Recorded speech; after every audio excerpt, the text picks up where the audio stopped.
Jacques Sler, bonsoir. Bonsoir Jean-Louis. Alors aujourd'hui, vous avez l'intention de nous présenter un ouvrage qui vient de sortir. C'est celui proposé par Valéry Giscard d'Estaing. Effectivement Jean-Louis, je vais le traiter en deux parties, comme Giscard, en parlant d'hier pour préparer demain. Alors quel est le titre de cet ouvrage ? C'est Europa, la dernière chance de l'Europe. Alors ce livre qui vient d'être publié est accompagné d'une préface du complice de Giscard d'Estaing, Helmut Schmidt, 95 ans, et toujours, comme Giscard, européen convaincu. Les deux hommes se sont connus en 1972, lors de réunions du Comité d'action pour les États-Unis d'Europe, créé par Jean Monnet. Ce comité dura de 1955 à 1975 et remplit son office, qui était de faire se rencontrer les élites politiques, économiques, sociales de demain, et de les faire débattre pour concevoir l'inspiration de l'Europe à construire.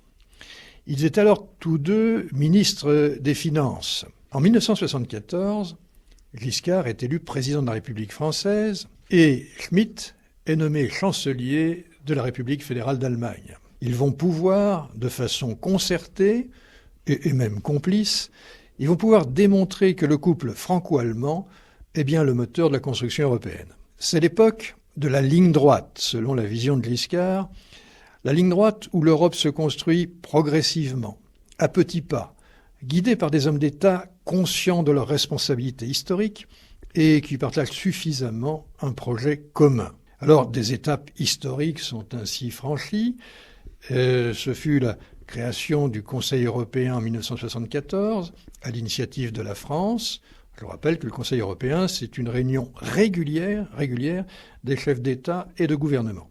Ensuite, élection des membres du Parlement européen au suffrage universel, pour la première fois en 1979. Création, enfin, la même année, du système monétaire européen pour remédier au naufrage en 1971 du système de Bretton Woods de parité fixe entre les monnaies et pour que l'écu devienne la monnaie de compte de la communauté économique européenne à l'époque.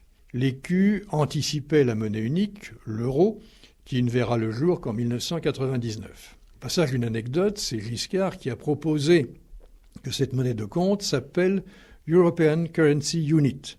Alors, les autres participants étaient surpris qu'un Français propose une dénomination anglo-saxonne, jusqu'au moment où le Belge Tindemans a compris que l'acronyme proposé, c'était écu, donc une ancienne monnaie française. On retrouve là l'habileté de Giscard et puis la volonté de paraître de la France. Alors, même après avoir quitté les affaires, ces deux hommes ont continué d'œuvrer pour l'Europe. Ainsi, en 1986, ils créent ensemble le Comité pour une union monétaire européenne pour préparer ce qui deviendra l'euro. En 2002, Giscard, seul cette fois, présidera la convention qui élaborera la constitution de l'Union européenne, ratifiée par de nombreux États, mais rejetée par référendum par la France, puis par les Pays-Bas. Nous étions à ce moment-là entrés dans la phase de l'Europe circulaire, c'est-à-dire l'Europe qui se mord la queue et qui n'avance plus. Par sa constitution, Giscard voulait rattraper les insuffisances des traités d'Amsterdam et de Nice qui avaient échoué à approfondir cette union avant de l'élargir de 15 à 28. Hélas, ce fut un échec. Les institutions n'ont pas été adaptées à ce nombre élevé de membres. Les opinions publiques n'ont pas été préparées à ce vaste élargissement et les motivations des membres divergent fortement. Giscard parle même d'adhésion marchande pour 1995. Je vous rappelle qu'en 1995, c'est l'Autriche, la Finlande et la Suède, les restes de l'Association européenne de libre-échange qui ont adhéré. Et enfin, plus récemment, en 2008, la crise survint. Je rappelle que nous parlons de l'ouvrage de Valéry Giscard d'Estaing, Europa, la dernière chance de l'Europe. On vient de tourner une grande page d'histoire et l'avenir, c'est quoi ? L'avenir, c'est déjà aujourd'hui, c'est-à-dire les problèmes qui sont devant nous, qui sont devant l'Union européenne. Il y en a deux essentiellement. Le premier, c'est le défi de la mondialisation. C'est ce vaste basculement démographique, économique, politique et stratégique qui est en train de s'accomplir sous nos yeux et qui nous entraîne. Ces 2 milliards d'hommes qui émergent dans l'économie internationale et qui vont devenir les classes moyennes du monde de demain, nous allons vivre aussi un déclin relatif de l'Occident, de ses valeurs culturelles, spirituelles et sociales. L'Europe dispose donc d'environ 20 à 30 ans pour s'unir et rééquilibrer le jeu des grandes puissances, sinon elle sera complètement dominée et définitivement dominée. Le deuxième problème, c'est le risque de dislocation de l'Union européenne. C'est un risque aujourd'hui qui est plus probable qu'hier. Un électeur sur 5 est europhobe, et peut-être qu'ils seront plus nombreux demain, si on ne fait rien. Il existe une forte pression à l'élargissement, à la britannique ou à l'américaine, qui nous pousse vers la Turquie, l'Ukraine, voire au-delà, ce qui accroît les disparités culturelles, indispose les Européens, notamment de l'Ouest, et engendre un retour au national. Par ailleurs, le mythe européen disparaît chez les nouvelles générations. En France, il faut savoir que 73% d'abstention ont été constatées chez les moins de 35 ans.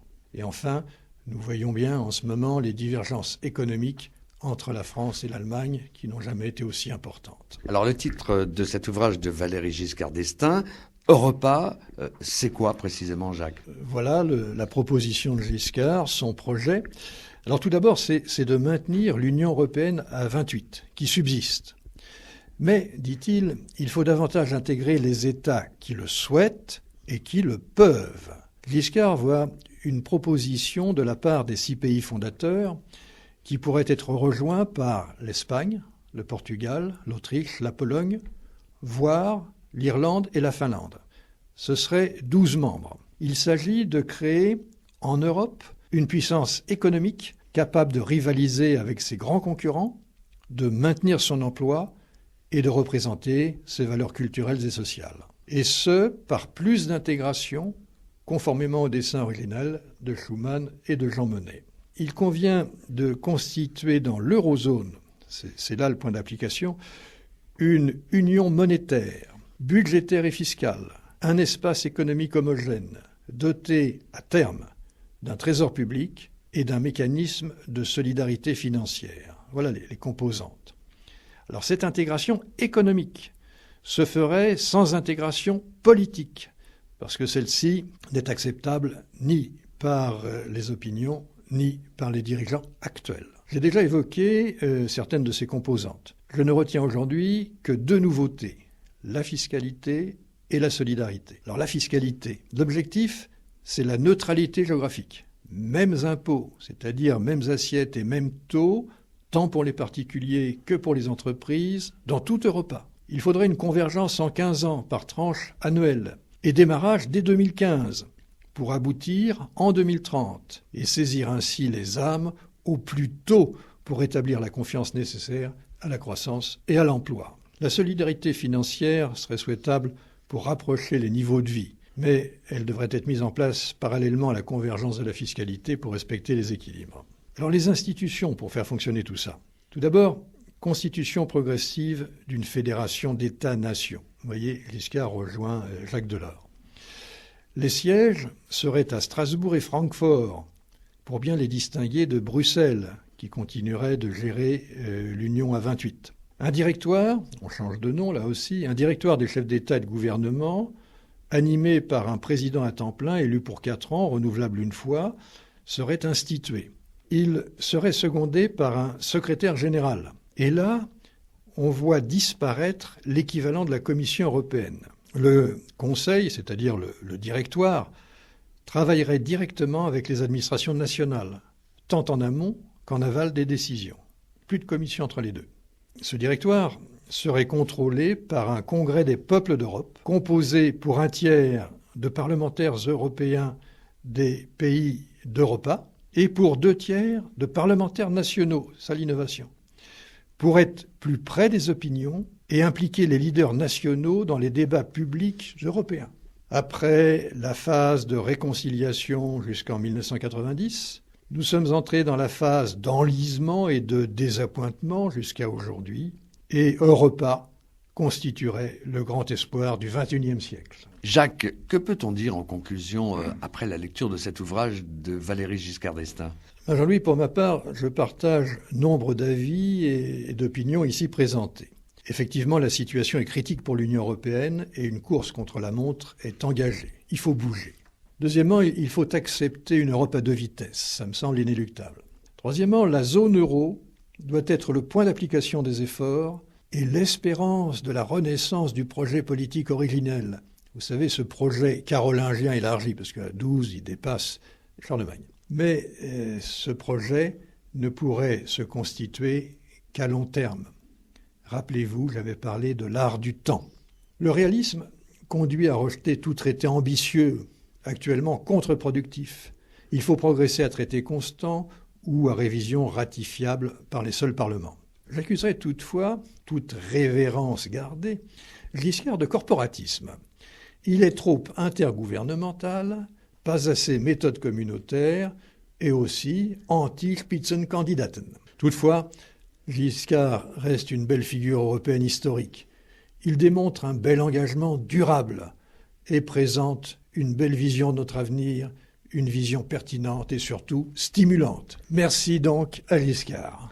Valéry Giscard d'Estaing qui signe Europa, la dernière chance de l'Europe, et l'analyse faite par Jacques Osler. Jacques, un dernier mot, cette chronique, comme toutes les autres, on peut la retrouver sur le site dédié. Oui, sur mouvement-européen-lorraine.fr. Merci Jacques et à très bientôt. Bonsoir Jean-Louis.